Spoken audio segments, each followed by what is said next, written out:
الرحیم۔ السلام علیکم سامعین، یہ سی ڈی آپ کی خدمت میں شعبہ دارالاشاعت کی جانب سے پیش آئی ہے۔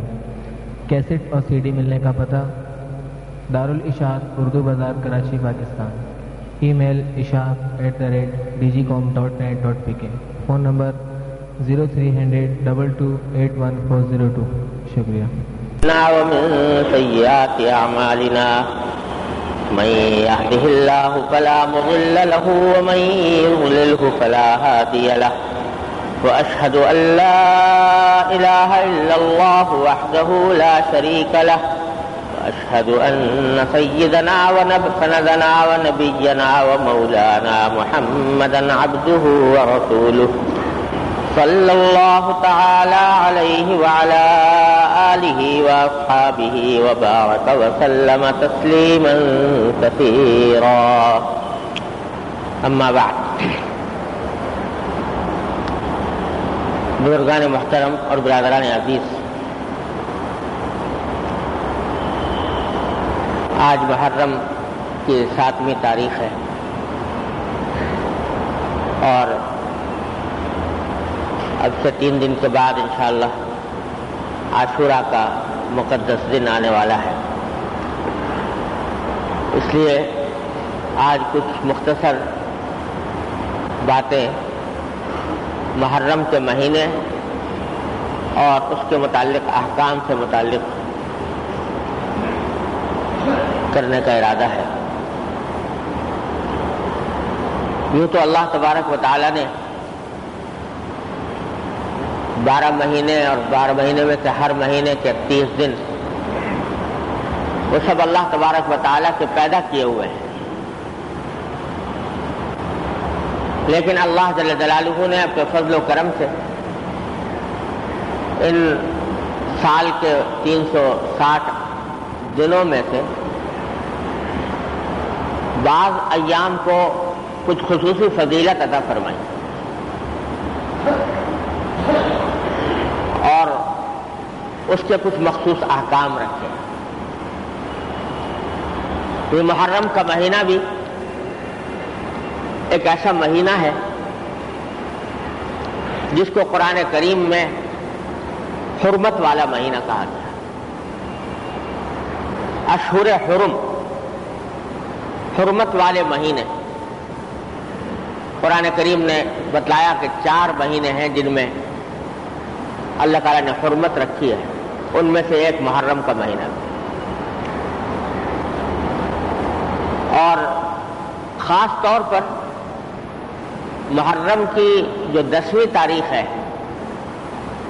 جس کو عام طور سے عاشورہ کہا جاتا ہے۔ عاشورہ کے معنی ہے 10واں دن محرم۔ یہ اللہ تبارک و تعالیٰ کی رحمت و برکت کا اور تقدس کا خصوصی طور پر حامل۔